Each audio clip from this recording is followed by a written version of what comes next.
నవ్వుకుంటుంది. ఆ కొమ్మలు గాలితో ముద్దాడుతాయి, ఆ పువ్వులు అలా ఆడుతాయి.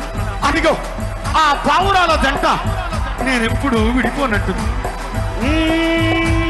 విడిపోయిన బంధమా, చెదిరిపోయిన స్నేహమా, ఎనబాసిన గీతమా, ఎదల నిండ గాయమా,